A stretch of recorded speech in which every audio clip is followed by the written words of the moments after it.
What is up, everyone, and welcome back to another episode of the Somewhat Sports Podcast. My name is Chris, and I'm joined by two of the greats in this industry, this harsh industry, Jurg and Dame. Fellas, how are we this week? Doing good as always, boys. It's my favorite time of the week. It's recording day. We get to sit down, talk sports. A lot of football this week in particular, and we just get to have a grand old time. We love doing this every single week. But this right here is a special week because we have something to finish off the show today that we are very, very excited for. Not as much pre-hype to it as it was last year, but we have a big event to end off the show this week leading up to a future episode, and I'm very excited about that. I'm doing well. Almost out of here for a nice week-long getaway. But overall, I'm good. Excited to be here. Excited to talk some football, and hopefully not have a rigged ending to the show like I did. I knew that was going to come up. I knew it. I fucking knew it.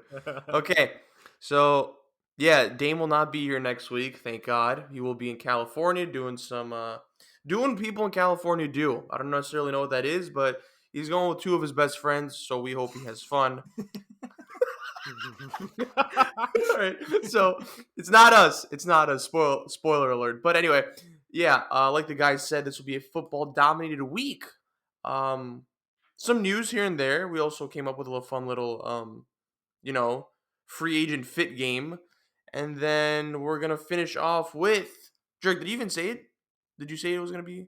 No, I did not. I left it as a tease for the people. But I think Dame just spoiled it, or did you not? I didn't want to spoil it because Jurg didn't spoil it, so I didn't really fully spoil it. Yeah, so the rig thing kind of gave it away. But yeah, we're going to be coming up with our NFL mock draft order. That's right. It's going to be Jurg, it's going to be Dame, and then there's going to be there's going to be Jurg, it's going to be Dame, Jurg's friend Justin. Yes.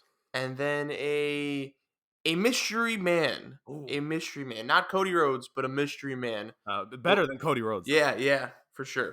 But we're going to call him a Professor X for now until we get a confirmation. I'll be moderating because I suck at this. But I will be doing the draft order. You did a fine job last year, Chris. Don't.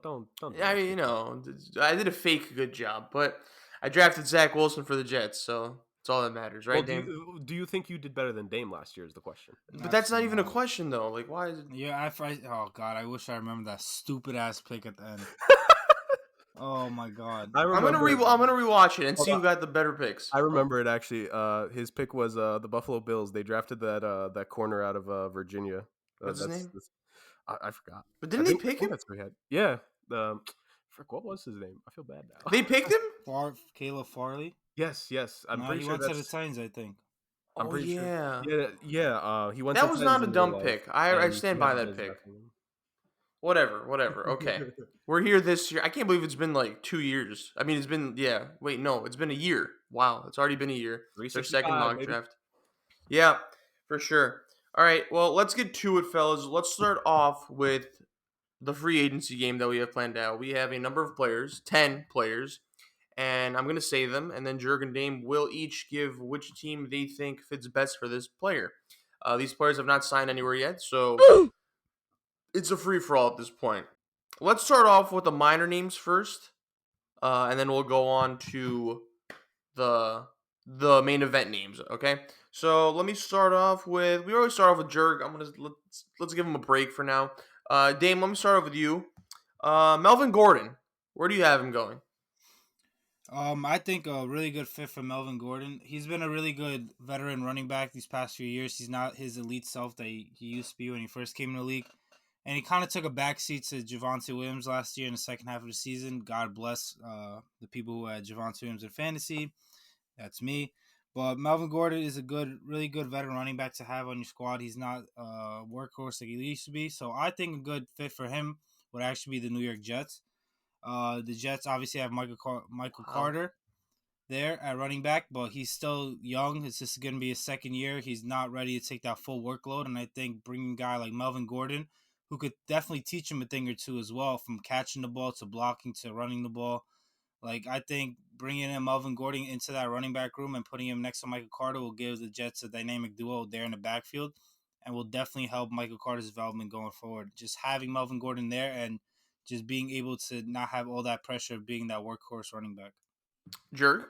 Not a bad pick there, actually. The Jets do. I think the thing that a lot of people forget with young teams is that while you do want the young guys to get playing time, you also need some veterans there to watch their back. And I think, kind of like to Dame's point, Michael Carter, while he played, both Michael Carters played good last season, but the one in running back in particular, he's not that workhorse. We don't know if he can be a workhorse back necessarily yet. So I think it actually would be a really smart move by the Jets to get a veteran there. That's actually a really good pick. I have a team as well in the AFC East, funny enough, for Melvin Gordon. I have him going to the Buffalo Bills. I think Wow. Buffalo still needs an injection into the running game.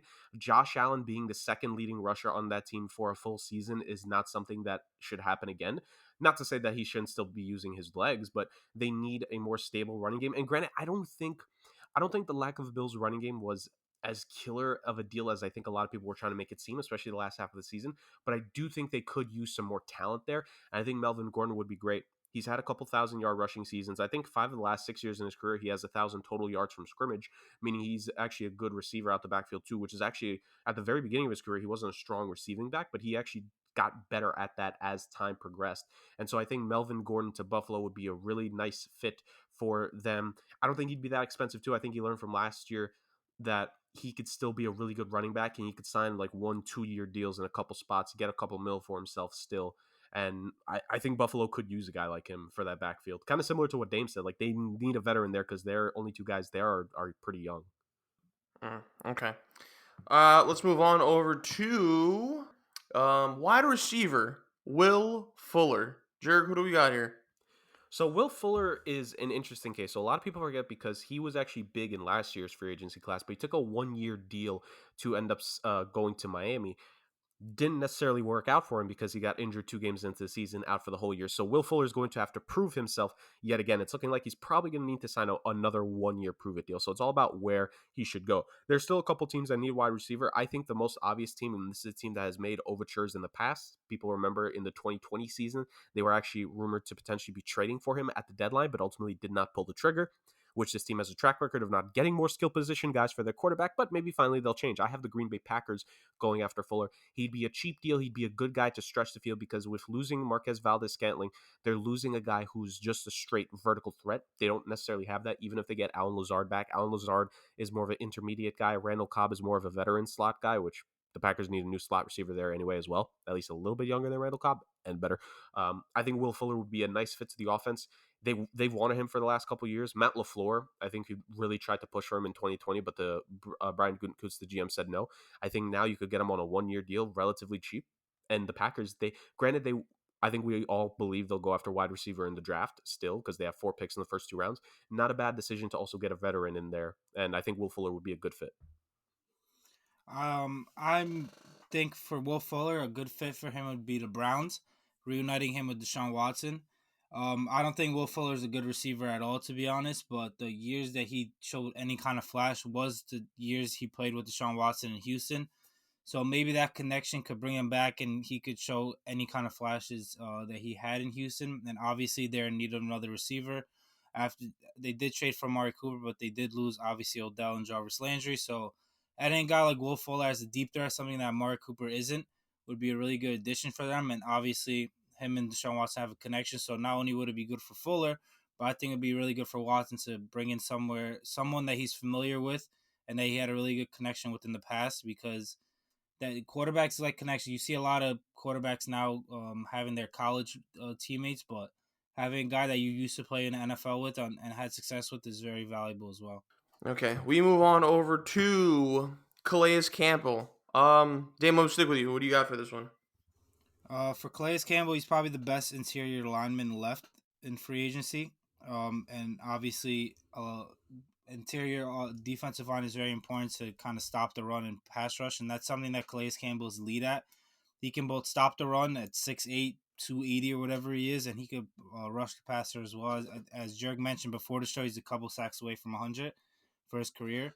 So I think a really good fit for him would be the Buffalo Bills. Obviously, the Bills are trying to build a juggernaut there to really take that next step in the AFC and make the Super Bowl. And adding a guy like Calais Campbell onto that defensive line, which is already pretty good, but putting him next to Ed Oliver would give him a dynamic duo there. And not only would they be able to stop the run of probably anybody in the AFC, but they'd be able to get after the quarterback. Something that you see a trend going on, especially in the AFC West with Joey Bosa, Khalil Mack, and Chandler Jones on the Raiders. Obviously, the Broncos have Bradley Chubb and what's his name, Randy Gregory. Obviously, all going after Mahomes, the reigning king of the AFC the past few years. So that's something the Bills are going to need to do as well. They're not just going to be able to outshoot the Chiefs every time they play each other. So adding a guy like Calais Campbell who can really set up the front there on the defensive line, I think would be very huge for them. Not a bad pick there at all. I think whoever gets Calais Campbell, like Dame said, is getting a really good player. While he is a bit older, he's not necessarily lost a step. He was a bit dinged up last season, so that's why he didn't necessarily put up his usual sack production. But I think he could still be good for a couple sacks on a team's respective defensive line. And like you said, Dame, he could definitely help stop the run. I think personally, because again, at this point, I think Calais Campbell's going to be a guy. He's going to become kind of like a mercenary for hire, so to speak. What Jadeveon Clowney's tried to do the last couple of years, when Ndamukong Suh was doing for a little bit.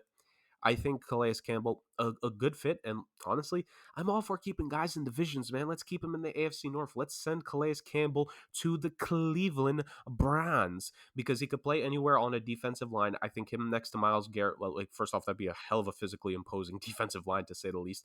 You have Garrett on one side. You have a guy in Calais Campbell who can help disrupt things as well. I think Cleveland, if there's one thing you could say, like, yes, their defense was a strong point last year, considering what how Baker performed in that offense was when he was injured. But at the same time, there was a time or two where it's like they could have gotten to the quarterback a little bit better, and I don't think there's such a thing as too much quarterback pass rush potential. So I think you get a guy in there like Campbell. It helps him that Garrett's there, and also he could just help stuff the run on a couple certain plays as well. I think the Cleveland defense needs just a little bit more talent infused in them. Granted, the offense does as well, but the defense, I think, just needs a touch bit more, depending on how the offense is going to look, especially if all things considered, Jacoby Brissett's going to start the season for them and not Deshaun Watson, which we assume is going to be the case. So why not beef up that defense, make them stronger for that first bit of the season where you don't have your new franchise quarterback? Calais Campbell to Cleveland, send him to the great state of Ohio. He ain't shy. He'll play anywhere. He played in Maryland, played in Arizona, he played in Jacksonville. Why not send him to Cleveland? Jurg, you brought up a name there, Jadeveon Clowney. We'll stick with you on this one. Where do you see him going? So I just like seeing chaos, and I like seeing guys just like, kind of like I said with Calais Campbell next to Myles Garrett. Why not form like just a super pass rush defensive line potentially? This would require Clowney to take a pay cut. I don't know if this team can necessarily afford him, like if he takes like a super big contract. So I don't think it's the most realistic, but I would love to just see him personally on the Los Angeles Rams defensive line. I think him next to Aaron Donald, it'd be interesting. He's played next to great defensive players before. Myles Garrett, literally just this past season, he played with J.J. Watt for a while in Houston. He's had some sack production in his career. He's not the most consistent guy in terms of sacks, but he can also just help stuff the run, which I think with the loss of Sebastian Joseph Day, Los Angeles needs a little bit more of. Now, granted, they'll probably just draft a guy in the third or fourth round because that's all they have for picks. But I think, they've believed in this, philosophy of let's just go after veterans who could help.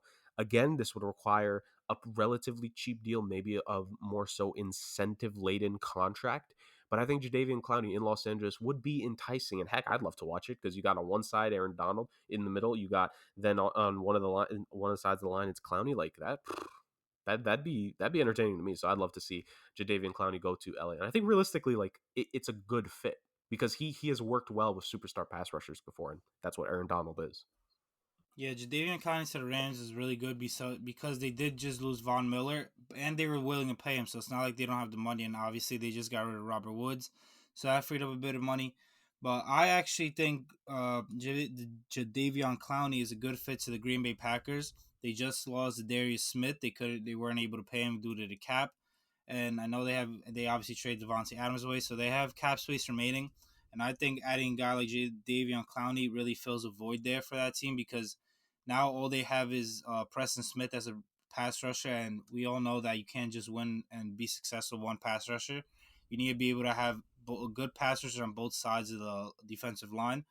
So adding a guy like Davion Clowney, who obviously hasn't really lived up to that number one pick, but he has shown flashes in these past few years with the Browns or the Seahawks or wherever he has been of greatness, and he can get you he can make big plays here and there whenever you need them. So adding a guy like Jadeveon Clowney to that pass rush and really filling that void as Darius Smith leaving, I think is a really good fit there.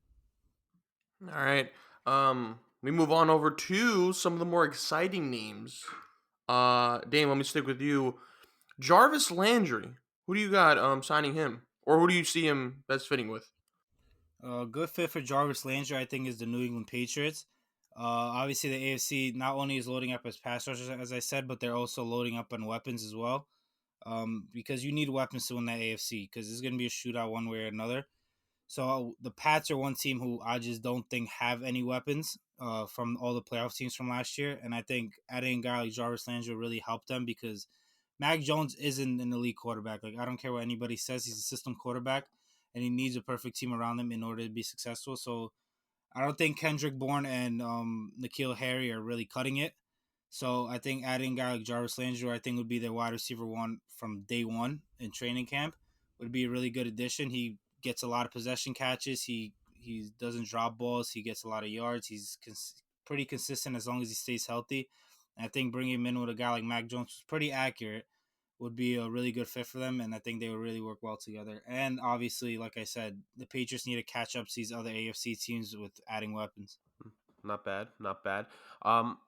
Jarvis, it's interesting because it's all about, does he want to play on a real championship winning team, or does he want to try to get one more payday is the question. Because he believes he can get one more payday. I think the Patriots wouldn't necessarily give him a massive contract, but I could see something in the ballpark of like 2 years, like kind of like what they gave to Nelson Aguilar last year. Like 2 years, 26 million would maybe be like a comparable contract, or even a little bit more, because again, Christian Kirk has just absolutely broken the wide receiver market. But if he wants to take a pay cut just for 1 year to give himself a really good chance at a ring, this team needs some depth at receiver, especially after all the injuries they suffered last year. But the Tampa Bay Buccaneers could use a very reliable guy in the slot. Jarvis Landry has been known for his entire career to be effective at the slot. Of course, he can do way more, but I think you got Mike Evans and Chris Godwin on the two outsides, and then on the inside you have Jarvis Landry for those short intermediate throws. I think it would just be a very good security blanket for Brady and the Buccaneers offense. And again, like, they lost a lot of guys to injuries last season. Like a healthy Buccaneers team, could they maybe beat the Rams? I'm not here to play what ifs, because at the end of the day, Rams are the Super Bowl champions.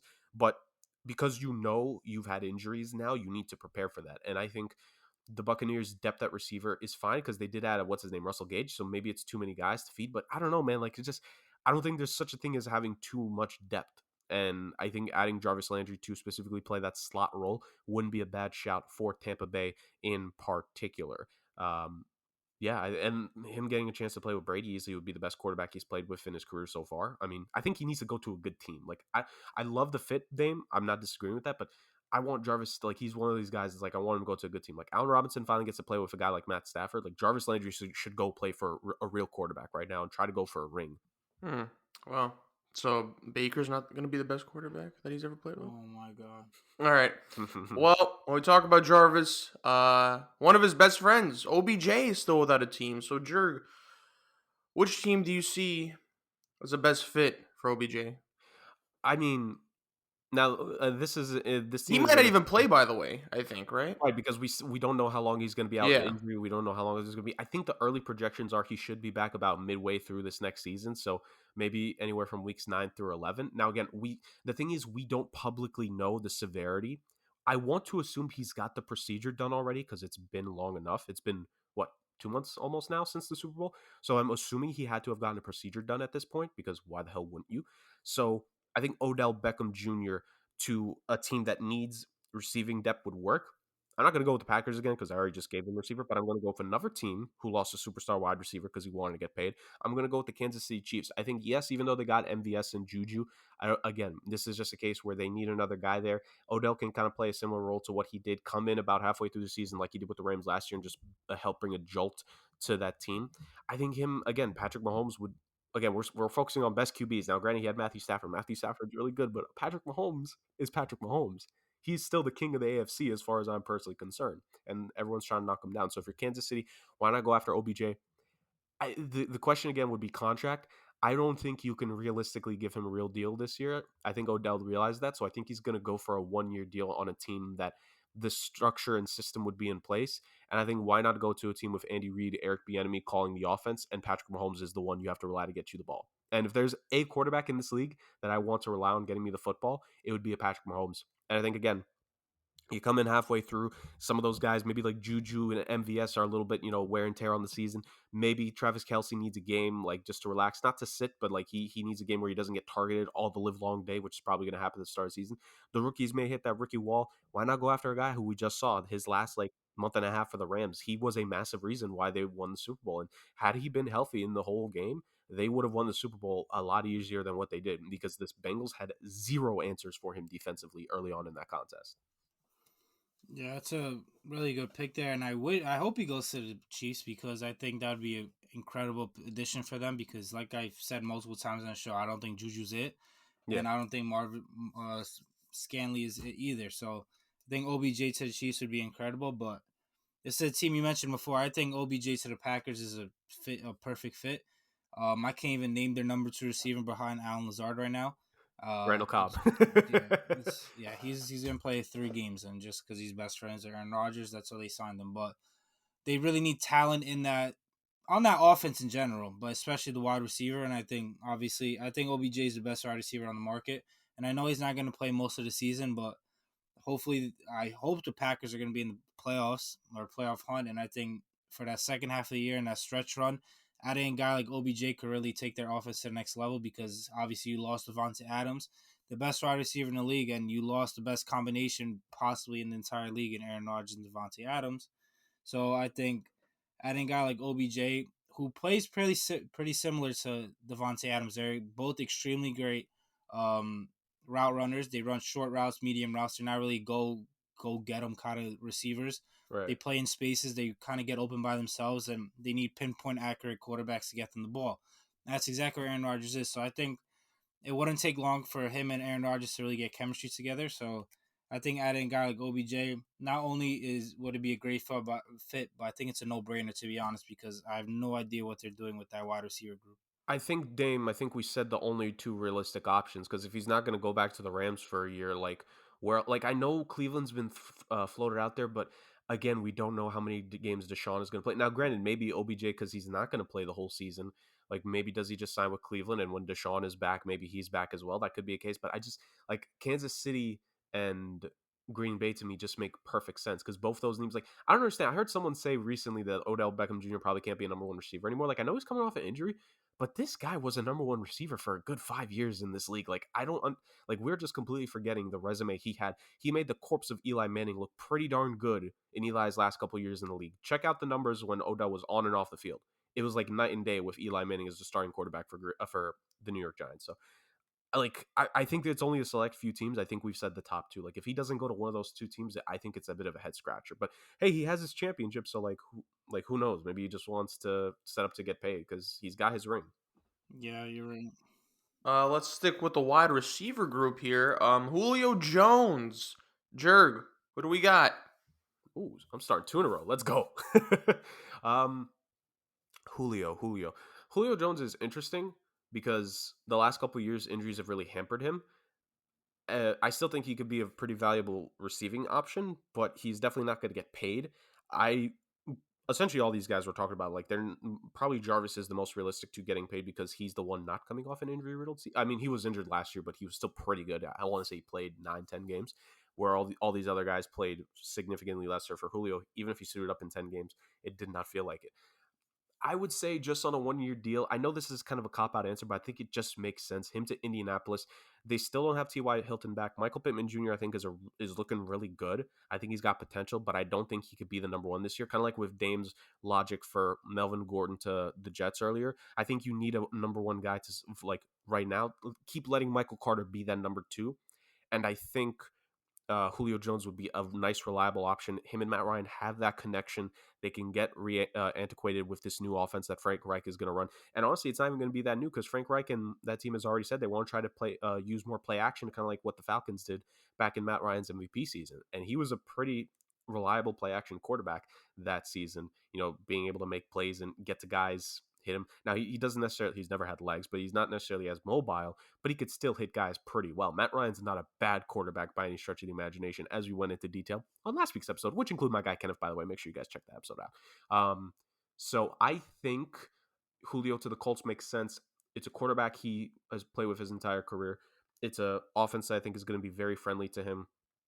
And again, I think it'd be a good 1 year deal. The Colts have cap space too, so he could sign like a pretty nice 1 year deal. Like he could go 1 year, 10 million or more, and even have a couple more incentives there to maybe get it like 15 mil max. So I think if he wants a good 1 year payday and to go to somewhere where they'll be in playoff contention, I think Indy makes the most sense.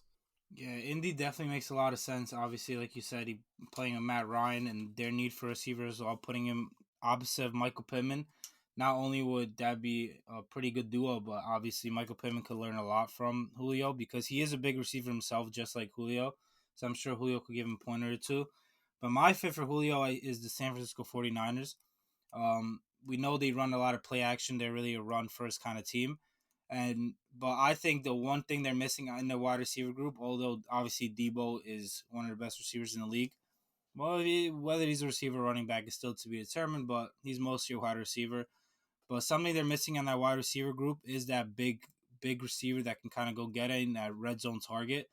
I think Julio would be a perfect fit for them, especially since they're most likely going to move on from Jimmy G and on to Trey Lance. You should be able to give your young quarterback as many options on offense as possible. They already have an elite offensive line. They have the running backs. They have the offensive line. So something I think they're missing would be that one more receiver to put on the outside for him to really throw to and really expand that red zone target for them. So Julio think going there would be perfect too because he's not going to be relied on to get 100 catches a year, over 1,000 yards. He'd be a guy who gets 50 catches a year with 5 touchdowns, 750 yards, something like that. And he'd be on a winning team as well, something he hasn't been on for a while. So I think for him, it's really good because he might be able to really extend his career moving forward because he's obviously been hampered with a lot of injuries. And for 49ers, I think it's really good because I think it's a really good fit for that wide receiver room and gives Trey Lance another weapon to work with. All right, we're on to our last three. We're going all defense here, fellas. Dame, let me stick with you. Stephon Gilmore. So Stephon Gilmore is the best cornerback left in free agency, and I think one of the best cornerbacks in the entire league. I'm not sure why he's not signed yet. But this team, I think, is in need of defense, and especially at cornerback because I think they lost their starting 2 cornerbacks in free agency this year. I'm going with the Kansas City Chiefs. Obviously, before the Tyreek Hill injury, maybe this wouldn't be an option because they just didn't have the cap space or the money.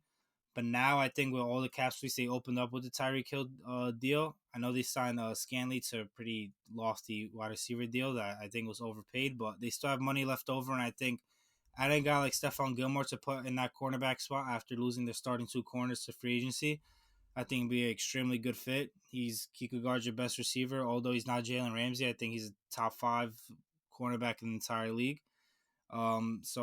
And obviously we know that Chiefs defense needs a lot of work. So I think adding him right there would be very beneficial. And let's not forget they did lose Tyrann Mathieu to free agency as well. I know he's still a free agent, but I don't see him going back to the Chiefs anyway. So I think adding a guy like Stephon Gilmore to a much needed and depleted secondary would be a great fit for them.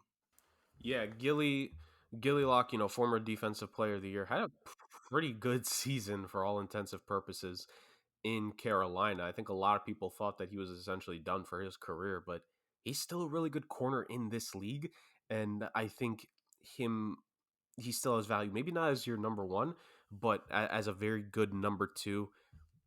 I love the Chiefs pick. I wanted to go with them. I'm not going to just because I want us to have 2 different teams on the forefront of everyone's mind for all these guys. So, but that is like just overall speaking, like I do agree the most with Dame's selection. I think that's a really good pick right there, Dame. Where Gilmore could go, I think a lot of different teams could use some cornerback help in this offseason. I think there are some franchises that, an extra corner here or there could really do wonders for secondaries because I think we've seen in one division in particular that the race to make sure you have top tier corners is heating up and you need to have talent back there to help a team at the end of the day. Um, I wanted to avoid repeat teams, but I feel like it also makes sense with this team because they did just trade away a cornerback to get a pass rusher. And again, they still got some cap space. Why not go with a couple veterans here? Because you brought in the veteran QB. I'm going to go with the Colts again. I hate going back to the well twice, especially on back-to-back selections. But at the same time, They don't have a bona fide number one corner on that roster. I think Stephon Gilmore, while I did say maybe you like him more as your number 2, I think Indianapolis defense is so good last season, it's not make or break that he has to be the guy in that defensive backfield. I think you have Darius Leonard patrolling the middle. You have DeForest Buckner and Yannick Ngakoue as 2 of your front 4. I think it helps a guy like a Stephon Gilmore. Like, I think we always think about corners and just what they do, but we need to understand that the front 7 can help your defensive backfield look even better. Let's be real here. The defense, we always talk about the Tampa Bay defense on their Super Bowl run. It was the front 7 in particular, because let's be real here. Aside from Carlton Davis, the rest of that defensive backfield was so-so. So I think a Stephon Gilmore to Indianapolis would really be helpful. Again, there's pieces up front where not all the pressure would be on him. Could get a couple interceptions, still be that guy. And I think he could, again, the Colts have the cap space. I understand that they want to use it properly. That's always been Chris Ballard's approach. Like, but I feel like you need to go in with this team with Matt Ryan. Like, yeah, I feel like you have a window here, especially because of the unknown on the offense. Just load up on that defense, because you did trade for Yannick Ngakoue. Let's add this defensive back. Let's add a guy who's locked people up in the past, a former defensive player of the year, and let's go all in this year on 2022 Indianapolis. Like, just make moves happen, because I think people are sick and tired of them being a wait and see team. They need to make something happen, or else I think in another year or 2 we may actually have to talk about guys being on the hot seat. Sounds like a closeted Colts fan to me, but that's a good pick. That's a good pick, Jurg. I'm a Pat McAfee guy, so maybe some of that's rubbing off on me. That's fine. That's fine. I'm a Pat McAfee guy too. All right. Well, Jurg, let me stick with you. Bobby Wagner. What do we got for him? But I feel like I could say every single team in the league. Because can I guess what you're gonna say? Sure. Rams. Ooh, not a bad one. I do want to go with the Rams, because I think that fit. Again, we're talking about what makes the most sense. I think the Rams would make a hell of a lot of sense there. And they have been in conversations with one another. And for all intensive purposes, it seems like Bobby Wagner to the Rams should be happening. It's just their whole thing is the price point, because the Rams don't want to pay him so much. He wants to get paid a certain amount, and it's a big risk. Generally speaking, I do want that to be my pick. I don't know if it's Dame's. So in the off chance that it is Dame's pick, I'm going to move away from the Rams, because we want to be a little bit unique here. I'm going to go out on a limb here, because I still think this team has a little bit of cap space, even though they just paid a guy a hell of a lot of money. But they need to be competitive on both sides of the football. And I think their defense, offensive line, they addressed it in this offseason with a signing they made. That linebacking core on this team, I think, needs a bit of work as well. Let's go with the Miami Dolphins to pay the big bucks for Bobby Wagner. Now, again, we're focusing on what the offense and their expectations are. Let's not forget this Miami defense played really well in their 7-game winning streak. And because no longer it's Brian Flores, I think it's fair to have some questions of Mike McDaniel and what a defense led by him can do. Now, technically, he's not going to be leading it, because I'm sure he's going to trust his defensive coaching staff. But why not get a guy who could just be that leader in on the field for this defense, help get guys to their spots in the front 7, help call out plays. Like, this is a championship pedigree veteran, especially because, again, Mike McDaniel, former San Francisco guy, like, he's seen Bobby Wagner up front in person. He knows that even at this age, Bobby Wagner can still make a play here and there to really help your team win a game. This is a young team, but they want to make the push. You just got Tyreek Hill. Again, kind of like with my Colts thing, I want teams to go all in. Why not go all in? Why not go after this guy? I don't think they've been in the rumors for him. Again, this is just a personal thing. This is without knowing what their cap space is off the top of my head. And if I had to make cap space to get Bobby Wagner on my team, I'd make that goddamn cap space, because this is a guy who's a leader, who's a champion. He's been a part of really great teams. He's been a part of Super Bowl contending teams. Let me get this guy in here, and let me help make my defense. Let me help get my defense a step up. We keep talking about the offense, but this Miami defense needs to also continue to step up. And I think a Bobby Wagner would be an amazing selection for them. Yeah, that's a really good pick. I'm not sure on that cap space either, but they have used a lot of money this offseason, so I don't know if he would fit in their budget, but I have the Cowboys as a fit for Bobby Wagner. Obviously, the Cowboys defense really turned around last year after being laughing stock of the league 2 years ago. And they cut a lot of money this offseason. They didn't re-sign Randy Gregory. They traded away Amari Cooper. So they do have money to sign Bobby Wagner. I think he'd be a perfect fit right in the middle of that defense. You have DeMarcus Lawrence and Micah Parsons as your pass rushers. You have Trayvon Diggs in the secondary. You kind of need that guy in the middle to lead that defense. I think the best kind of guy to get is Bobby Wagner. And you have that connection with him and Dan Quinn. Dan Quinn was a defensive coordinator in the Legion of Boom when Bobby Wagner and the Seattle Seahawks were the best defense in the league and really running through the league.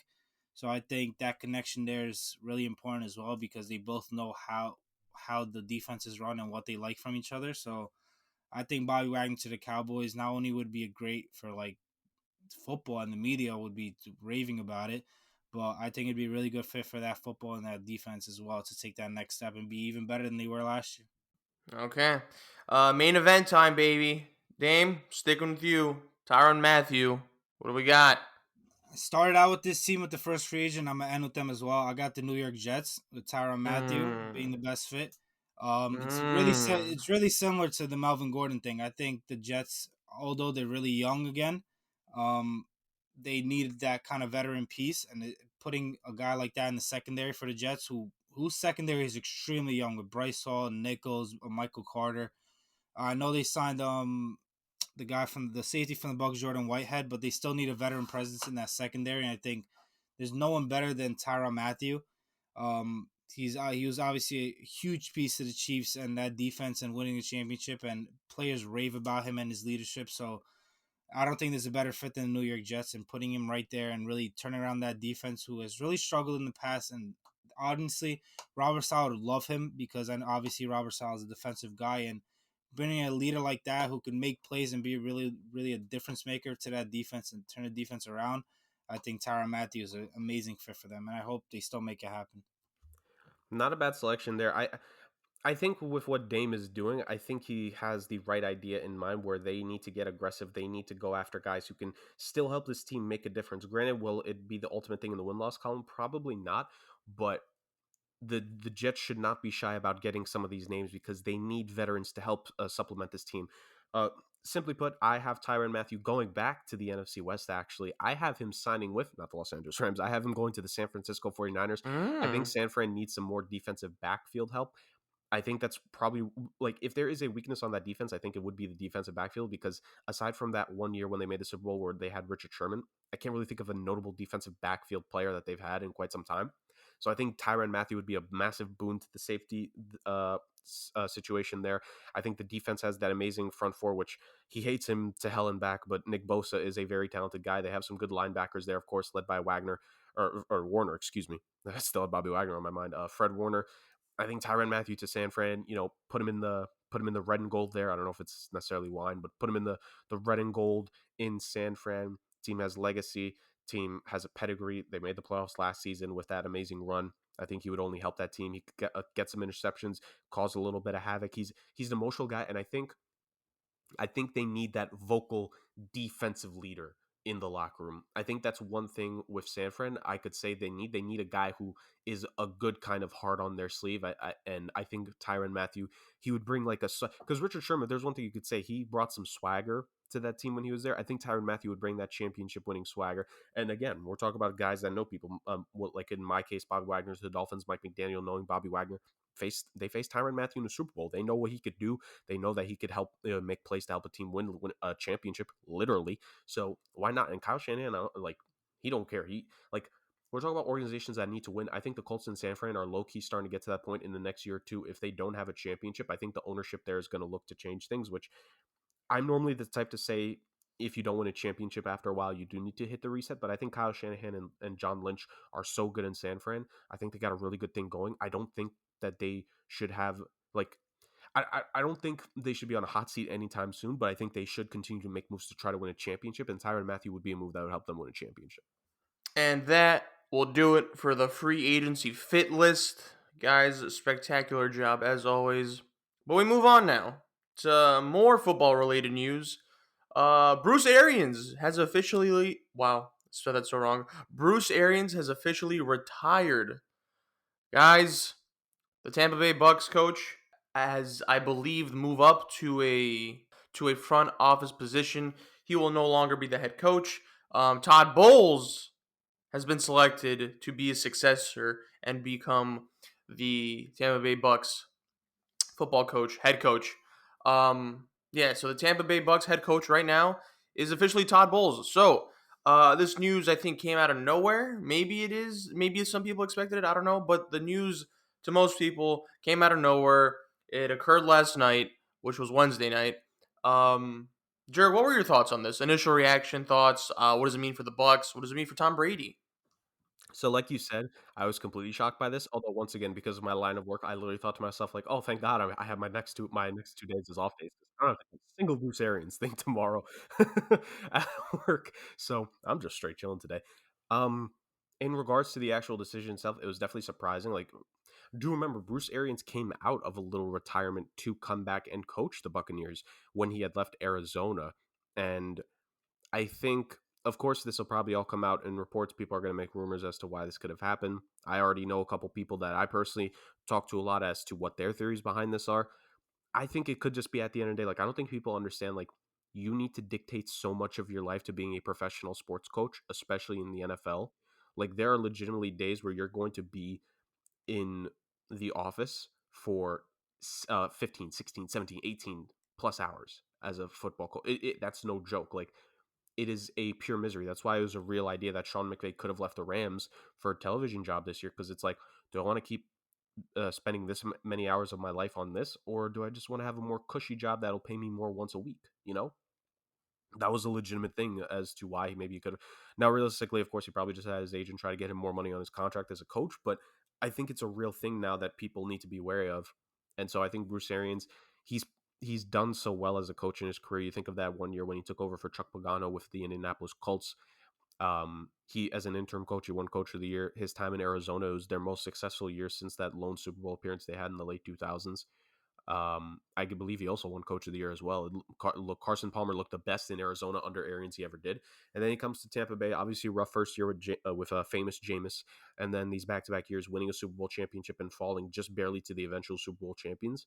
Like, Bruce Arians has a track record for good play and good success, and again, on paper, this may seem like a shock, but I wouldn't be shocked if internally for himself, if he just felt that it was ultimately time to go, because maybe it's a health thing again at the end of the day. Like, this is a stress inducing job. This job is not easy. Like, when coaches say it's a health thing, I tend to believe them, except for Urban Meyer, because I think what that job does to you mentally and what it can then subsequently do to you physically, I think it's no joke. Like, for some of these guys, the hours they put in. Bruce Arians, he's no risk it, no biscuit, boys. And so he's not a guy that would take it lightly. Like, he would go all in on his work.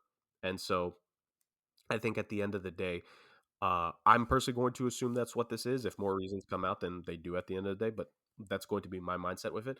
And him taking a front office position, like, I'm sure he wanted to stay with the team if he was going to end up doing this. If he had this plan in advance, I know he wanted to stay with the team, so he just gets to be probably an advisor, still make a couple mil. It's a lot more relaxed for him. He's probably still going to be at games, screaming, because you can never take you can never take a coach coaching out of a guy, even if he doesn't coach anymore.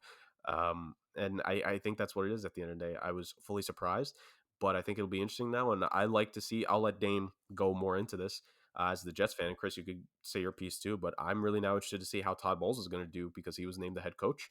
Not interim. They said straight up, Todd Bowles is the head coach. We're not going to waste any time here. And how's he going to do now in his second stint as a head coach in the NFL after his first one? Let's just say it didn't end great for him. But hey, hats off to Bruce Arians. He got his championship. He got to work with some great quarterbacks in his career, especially the GOAT at the very end. Like, happy for him. Yeah, I mean, when I saw the news yesterday, I was definitely shocked, because obviously with Tom Brady coming back, why wouldn't you want to coach that? You're obviously going to be a championship contender, and you see all these guys leaving the NFC to go to AFC, so like the road is just getting easier. So it really didn't make sense to me, but like you said, it could just be health problems or stuff we just don't know about. And that's why he left.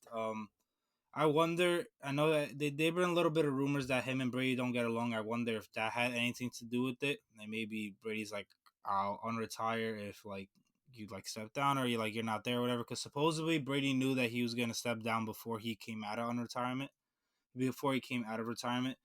So I wonder if that had anything to do with it. I wouldn't be surprised, because Brady's low-key a scumbag. But it's going to be interesting to see how this team goes moving forward. I thought Brian Leftwich was going to be the replacement, the offensive coordinator, especially because he has a great relationship with Tom Brady. I was kind of shocked that was Todd Bowles. As for his time with the Jets, it's forgettable. He was awful. I remember one game that I was personally at. where he absolutely botched the entire game. It was a big game that they played against the Bills. And instead of kicking field goals at like the 25-yard line where it's like 4th and 8 when you know your offense is struggling and you just need the points, he just decided to go for it 3 times in a row. And if he just got the 9 points on like easy field goals, they would have won the game. But instead, he lost. And ever since then, I've just been anti Todd Bowles. He's obviously done a great job with that Tampa defense. They obviously have a lot of playmakers, but a lot of credit goes to him. But I just don't think he's fit to be a head coach, and especially not fit to be a head coach of this team. I don't know how he's going to work with Tom Brady because he's not an offensive mind. But obviously, Tom Brady has worked great with Bill Belichick, although that relationship is kind of stained. But he worked better with Josh McDaniels on the side than he did with Bill Belichick. So it's going to be interesting to see how this relationship is. But yeah, it was definitely shocking to me that he stepped down. But it was more shocking to me that his replacement was Todd Bowles instead of Brian Leftwich. Chris, before I just want to like throw this out there to you guys. Maybe if Dame wants to piggyback first before Chris, but like, is it maybe he's going to be the head coach? He's going to just solely focus on defense, and it'll be up to Leftwich and Clyde Christensen and that offensive coaching staff to be the ones to handle the offense. Like, because kind of like you guys said, like Todd Bowles, he's not an offensive guy. Now, granted, I don't think he ever got a fair chance with his previous head coaching stick because his quarterbacks included in New York, but we're not limited to Josh McCown, Bryce Petty, Geno Smith, and rookie Sam Darnold, and Ryan Fitzpatrick after the best season of his career, and he immediately went back to being Ryan Fitzpatrick. So maybe is this just a better situation, not just because it's Brady, but because maybe he's just going to let the offensive coaching staff, like he's going to give his input, but he's going to let the offensive minds do their thing because they are the ones that know it better. That could be it as well. And Bruce Arians came out a quote the other day, today I think, that said like if he was gonna step down, he wanted it to be Todd Bowles because he didn't want Todd Bowles to go to a shitty team, and he wanted to put him in a great opportunity, and that's why he thought it was best time to step down now, so Todd Bowles could get the chance. So that could be part of it, but I don't know. To me, I've always stated that I'm all for offensive-minded head coaches, and that's why I think my Jets are going to kind of struggle next couple of years until they get rid of Robert Saleh because he's a defensive guy. And I just don't think defensive guys are the way to go nowadays in the NFL. So that's why I don't think it's the right move for them. Well, I know that Bruce Arians was like excited for this actually. Like he had it all like planned out, I believe. There was like a statement where he released that I he just said said that. You said that? I literally just said that. Well, that says a lot about me paying attention to Dame's words. Yeah, I mean, I don't know. The Dame has his mixed feelings about Bulls. I'm just gonna go on off what you guys said, to be honest. But I could see Brady and Leftwich kind of calling the shots, then Bulls kind of being the name over it. But who knows what's gonna happen behind the scenes? This has led to a lot of Brady to Miami rumors too. So who knows what happens going forward? Yeah. So I think that's it. Any final comments?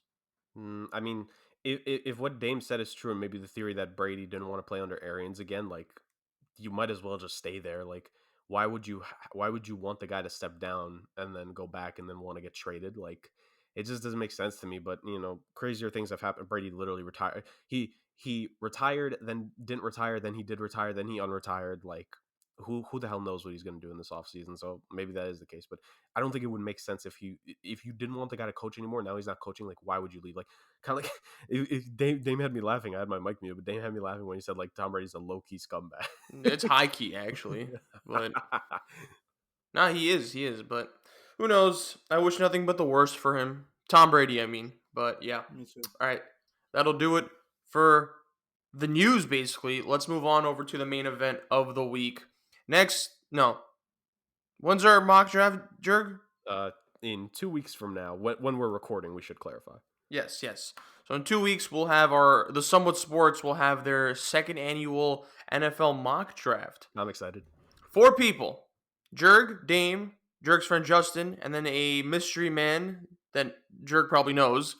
And I'll be moderating. I will not be doing it this year for no reason.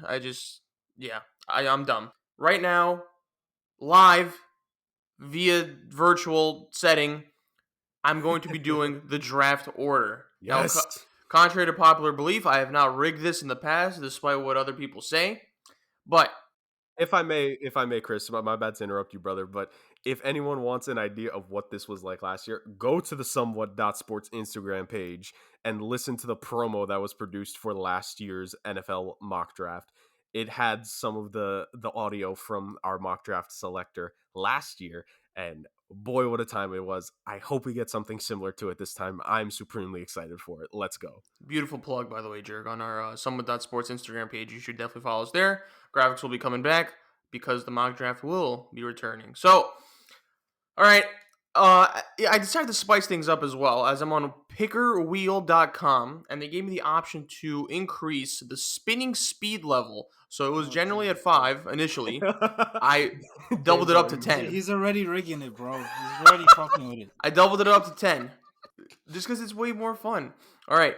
I kind of tested this out while one of you guys are talking, and it made a noise, like the celebratory noise at the end. So you may be able to hear that, I think. But yeah, you guys ready? All right, so hold on. So if I may, Chris, let's clarify the people. So like we did last year, guys, it's going to be 4 people selecting picks. Now the way it's going to be divided is that we will get picks in increments of 4. So last year I won the first overall pick. That meant I also got to pick for the team that slotted in at 5th overall, 9th overall, etc. So what we are doing here is we are just going based off of 1 through 4, and we get the subsequent. We're going to get the picks by every 4. So if let's say Dame gets number 4, which I believe is the one he wants the most, Dame would get 4, 8, 12, etc., all the way until the draft is finished. We had a lot of fun with this last year. I'm excited with the results this could give. That aside, Chris, I leave the floor to you. Tell us what's going to happen now, brother. All right, we're going to go from 4 to 1. That's the order. So whoever gets picked right now is the 4th pick. Okay? Yeah. All right. Yes, through. All right, we're spinning. This is double speed. All right. Do you guys want it at regular speed or double speed? I don't care. Double speed more fun. Whatever's not rigged. Scumbag. All right, I'm spinning. 3, 2, 1, now. Here we go. This is loud as fuck. All right, 4th pick goes to Jurg. He had to pick someone else besides him. I swear to God, bro. I'll take a picture right now if you want. Well, Jurg gets the 4th pick. So now I need the 2nd pick. Okay. Oh, man. I got the 1st pick last year. That's wild. All right. Number 4, 3 people remain. Dame, Justin, and Mystery Man. Here we go. We spin again now. Yo, my ears are getting shot from this sound. You need to lower it. 3rd pick goes to Mystery Man. Oh, let's go. Okay. All right. So X-Man. Why do you want the Lions pick? Because okay. I was about to say all right, man, speaking for the Lions. Okay. 2 people remain. So whoever gets chosen for this one gets the 2nd pick. So it's between Justin and Dame. I pray to God it's Dame at least, so I can stop hearing the complaints. All right, we're spinning now for the 2nd pick. The pick goes to. Oh my God, it's Justin. It's not me. Yeah, Justin. It barely by a centimeter. Dame gets the 2nd pick. Let's go. Dame gets the 2nd pick, which means Justin, Jurg's boy, gets the 1st overall pick. So, Jurg, as you explained, the 1st pick, which is Justin, he also gets pick 5, and then I believe pick 9, and then 13. Dame gets pick 2, pick 6, 10, etc., etc. Yeah. Mystery X-Man gets pick 3, 7, 11, and then Jurg gets pick 4, 8, 12, etc., etc. There's the order. Nice. Justin 1st, Dame 2nd, Mystery Man 3rd, Jurg 4th. So in that 4 order specifically, Justin will be picking for the Jaguars. Dame will be picking for the Lions. Mystery Man X will be picking for the Texans, or is it the other way around? Texans are 3rd. Yeah. Okay. So Texans 3rd, and then the 4th pick will be going to Jurg, who will be picking for our New York Jets. That's the order. No rigging. That's just the way it is. Dame, you got at least 1 Jets pick in the 1st round, so I don't want to hear nonsense. I'm leading, not complaining. Yeah, no. But you were complaining a lot before this. No, I was. Yeah. Okay. So the gods have blessed you. No Wow. trade All offers right. this time around. What an episode. What a finale. What a main event. Yeah, so 2 weeks our mock draft will occur, and I think the actual draft will occur 2 weeks after our mock draft. Gives me time to edit. We're gonna have fun. I have a good feeling about this one.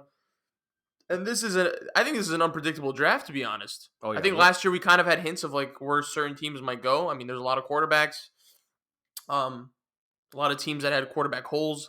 You kind of knew what like the top 3 were going to be. Oh, except for the 49ers, even though they didn't actually swerve us at the end. But yeah, I think this one's a little bit more unpredictable. Yeah, I don't know. I'm excited, guys. What say you? I would say so because last year we knew quarterbacks were going to be in the top 3 picks, and then from there, where would Fields and McCorkle go? And now this year, we don't know when the first quarterback is going to get selected. And just like last year, we're not going to do any trade ups. I feel like I need to clarify that, but we're not going to do any trade ups.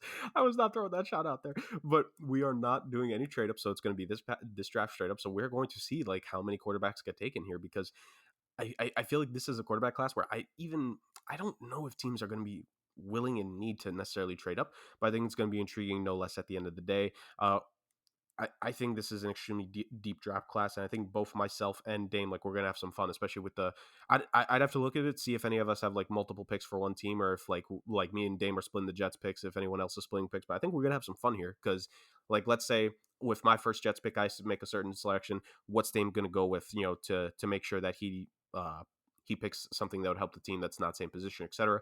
I think we're going to have an amazing draft. Last year's draft was a hit for us. Like the 2 videos combined, it's the highest viewed total on the channel so far. And, everyone listening, we hope it's the same thing because we had a lot of fun last year. I think we're going to have a lot of fun this year. Going to have some new faces on in new places. It's going to be a good time for us. Dame, any comments? I'm already planning my picks. So okay. No comments. Well, I'm in work mode. Okay, yeah, you're going to be in work mode in California, aren't you, buddy? You're just be working everywhere. Worldwide. Mr. Worldwide over here, going to the West Coast. All right, yeah, so that'll do it for this week. Jurg and Dame, phenomenal job as always. Very stacked week, I should say. Yeah, Jurg, where can they find us on the socials? Guys, you already know it is the SomeWhat.Sports Instagram page. Just like I said just mere moments ago, it's been a little bit slow, obviously, with the end of football season. NBA and NHL, we're kind of like waiting on, and baseball just came back. So I know it's been a bit slow, but now that the NFL draft is here, now that the playoffs are going to start up for 2 sports, we're going to get a lot more active on the poll in terms of polls on a daily basis. Come the playoffs, we're going to get active in regards to this draft. You guys are going to know exactly who's getting what picks. We're going to be a lot more active there, so don't you worry. Keep following us. We appreciate every single one of you that follows, and make sure you like, comment, and subscribe here to the YouTube channel. And hey, like I said, I know we've been teasing this for a bit because these things take a while, but trust, ladies and gentlemen, big things are on the way for the show. Somewhat Sports is taking a big leap in 2022, and we're excited, and we want all of you to join us alongside. Yeah, we've been in some talks lately that we can't disclose yet, but we have been in talks. Dame has no idea what we're talking about, but we'll tell him after the show. But yeah, Jurg, you said it best. Just movements everywhere. So yeah, that'll wrap it up for this week. As I said, Jurg and Dame, phenomenal job as always. Thank you to all the listeners listening. If you made it this far, we appreciate the shit out of you. And until next time, peace.